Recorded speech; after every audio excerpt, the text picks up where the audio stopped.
So this is our 2019 Wizard Pinot that we're just releasing. So 2019 was a really fabulous year here at Holm Oak. We had beautiful sort of mild weather conditions. It wasn't wet, it wasn't too hot, it wasn't too cold. So the fruit ripened really perfectly. So really excited to release the 2019 Wizard.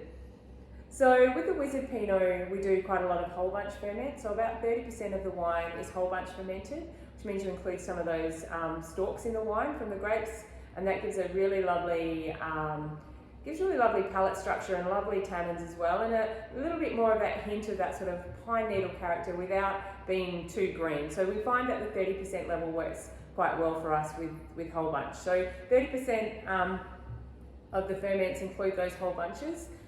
Then the wine is, when it's finished fermenting, is all basket pressed. So we find that with the basket pressing, it gives us not too much extraction from those stalks, but just enough complexity, because it's a little bit more gentle than putting it in an airbag press, which we would do with our non-whole bunch portions of our wine. And so then this wine goes into oak for about 15 months.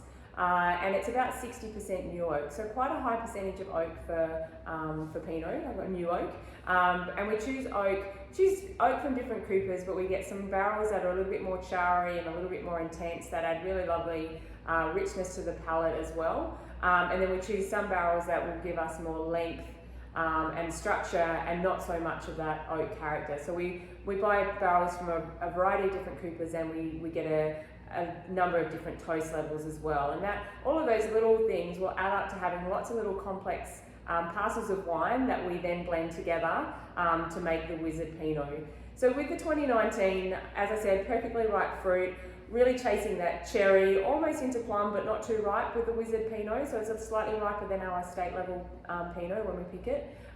Really beautiful dark cherry fruit characters, and you can really see that oak coming through. It's obviously still quite young, but you see really lovely spice and char and a little bit of that sort of stalky pine needle character that I was talking about. So lots of complexity on the nose in this one. And then on the palate, it's got quite firm tannins, but still got some really lovely mid-palate richness. Some nice characteristic Tasmanian acidity there, which makes it nice and juicy on the palate. But lots of complexity too.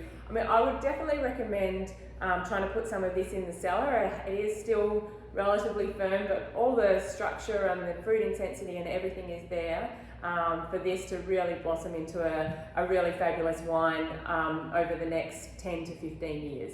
Enjoy.